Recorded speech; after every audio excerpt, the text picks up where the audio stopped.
पश्चिम हिमालयावर सतत एकामागून एक पश्चिमी विक्षोभ येत आहेत.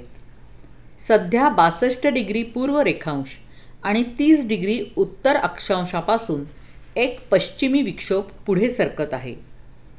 अजूनही तीव्र जेट स्ट्रीमचा प्रभाव उत्तर भारतावर आहे. तसेच एक पश्चिमी विक्षोभ 3 फेब्रुवारीला उत्तर पश्चिम भारतावर येण्याची शक्यता आहे. त्यामुळे राज्यात किमान तापमानात जास्त काही बदल होणार नाही. पण उत्तर मध्य कोकण व उत्तर मध्य महाराष्ट्रात उत्तरेकडून थंड वारे येत असल्यामुळे या भागात 3 फेब्रुवारीपर्यंत कमाल व किमान तापमानात घट होण्याचा अंदाज आहे.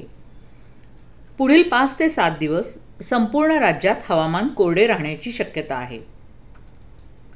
पण वेळोवेळी म्हणजेच विशेषतः 31 जानेवारी व 1, 3 आणि 4 फेब्रुवारीला वातावरण अंशतः ढगाळ राहण्याची शक्यता आहे. पुणे आणि परिसराचा हवामानाचा अंदाज असा आहे.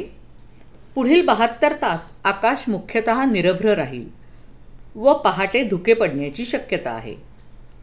1, 3 व 4 फेब्रुवारीला आकाश मुख्यतः निरभ्र राहून वेळोवेळी ते अंशतः ढगाळ होण्याची शक्यता आहे.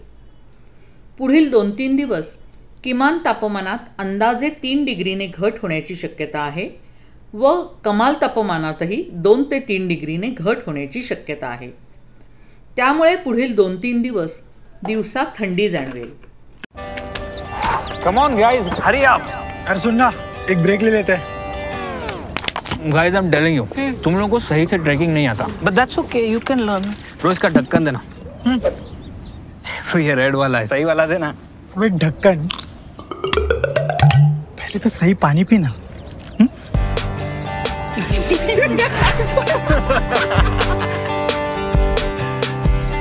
Manikchand Oxyrich, proudly Indian.